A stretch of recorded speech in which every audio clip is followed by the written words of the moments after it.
La planche à dessin. La planche à dessin, pour le dessinateur ou pour le peintre, c'est l'instrument indispensable. On y attache sa feuille et on peut travailler dans différentes positions. Verticalement sur un chevalet, incliné sur une table et transformé en table à dessin, ou sur les genoux pour une séance de modèles vivants ou un paysage à l'extérieur. On vend dans le commerce des planches à dessin de différentes tailles et pour différents usages, mais on peut très facilement en fabriquer soi-même pour un prix dérisoire. Comme ça ne revient pas très cher, on peut en avoir de différents formats, car c'est plus pratique de ne pas les avoir trop grandes par rapport à la feuille. On peut l'utiliser dans les deux sens si on veut travailler des demi-formats. Plusieurs matériaux se prêtent à cet usage. Le plus léger, si on veut le transporter, c'est le carton mousse. C'est pas cher, ça se découpe facilement et ça se glisse dans un carton à dessin. Ça va jusqu'à 1 cm d'épaisseur et ça coûte entre 2 et 5 € pour un format raisin. Il se vend dans les boutiques de fournitures pour artistes. Et on peut aussi parfois le trouver dans certains bricots. L'inconvénient, c'est qu'il se tache rapidement et il est un peu tendre. Si vous travaillez avec un crayon très dur, il vaut mieux superposer plusieurs feuilles sur le carton mousse pour ne pas l'abîmer. Alors, les autres supports sont des dérivés du bois et se trouvent dans les magasins de bricolage.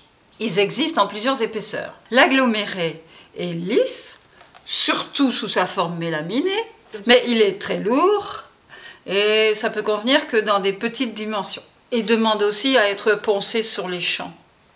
Le contreplaqué est beaucoup plus léger, il est agréable à travailler et sa surface est proche de celle du bois. Il est rigide si on adapte son épaisseur à la taille. Pour un format raisin, 1 cm c'est suffisant.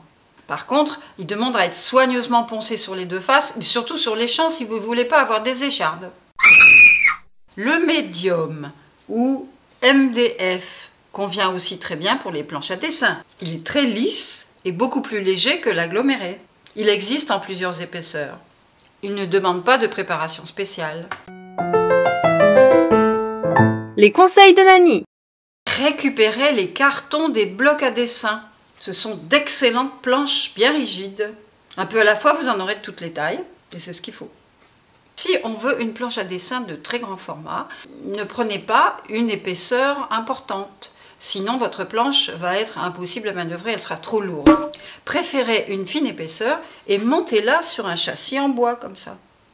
On peut aussi utiliser tout simplement les châssis vides des toiles à peindre qu'on trouve dans les magasins Beaux-Arts. Glissez la feuille dans 2 élastiques pour qu'elle ne gondole pas et fixez-la avec une pince à dessin.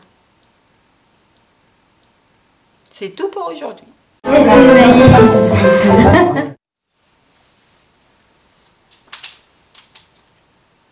Vas-y, Nani. L'aggloméré